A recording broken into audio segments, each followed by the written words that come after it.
পুনৰ্বাৰ সকলোকে স্বাগতম জনাইছো এছআই আসাম লাইভ 24 চেনেললৈ। পুনৰ্বাৰ স্বাগতম জনাইছো মই সাইফুল ইছলাম। আজিৰ গুৰুত্বপূৰ্ণ খবৰ, দিল্লীৰ 7খন আসনৰ বাবে প্ৰস্তুতি কৰিব কংগ্ৰেছে, বিৰোধী মৰ্চাত অন্তৰ্ভুক্ত নোহোৱাৰ বাবে জ্ঞাপন।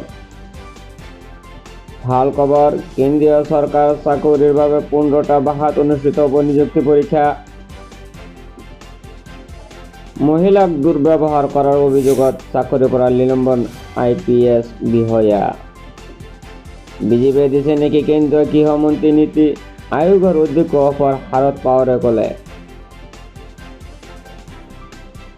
14,903 কোটি টকা ব্যয় সাপেক্ষে ডিজিটেল ইণ্ডিয়া প্ৰকল্প সম্প্ৰসাৰণত অনুমোদন কেন্দ্ৰৰ। ওলামা ছহিদৰ পত্নীক সন্মুখত ৰাখি বিজেপিৰ নিৰ্বাচন জয়ৰ কৌশল। 55 বছৰীয়া হ'ল দিল্লীৰ মুখ্যমন্ত্ৰী তথা আপৰ মুৰব্বী নেতাজন। নিৰ্বাচনৰ প্ৰাক মুহূৰ্তত OBC সমাজলৈ মনত পৰিল মোদীৰ। ছেপ্টেম্বৰৰ পৰা আৰম্ভ হ'ব এই বৃহৎ আঁচনি। হিমাচলত বন্ধ সহস্ৰ দ্বীপত উদ্ধাৰ অৰ্ধশতাধিক মৃতদেহ।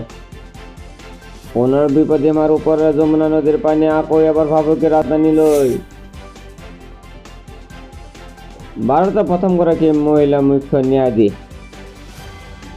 চেনেলটো ছাবস্ক্ৰাইব কৰি বেল আইকনটো বজাই দিব আৰু আমাক উৎসাহিত কৰিবলৈ এটা লাইক কৰিব আৰু বন্ধু বান্ধৱীলৈ শ্বেয়াৰ কৰিবলৈ একেবাৰে নাপাহৰিব। হিমাচলৰ স্থবিৰ স্বাধীনতা দিৱসৰ কাৰ্যসূচী, ভূমিস্খলনেৰে প্ৰাণ ল'লে অৰ্ধশতাধিক লোকৰ।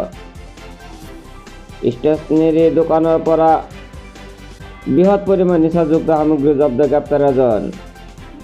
ষ্টেচনাৰী দোকানৰ পৰা বৃহৎ পৰিমাণ নিচাযুক্ত সামগ্ৰী জব্দ, গ্ৰেপ্তাৰ এজন। মানকাছাৰ কালী মন্দিৰৰ চুৰি, 4টা ৰূপৰ মুকুট সহ লুটিলে দানপাত্ৰৰ দল। ৰাষ্ট্ৰীয় কৃষি বিকাশ যোজনাৰ অধীনত তামোলপুৰত সয়াবিন খেতিৰ আৰম্ভণি।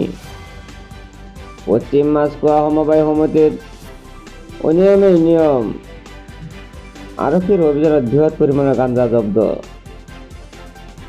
কাঠযান পানী যোগান আঁচনি পৰিধান জয়ন্ত মল্ল বৰুৱা।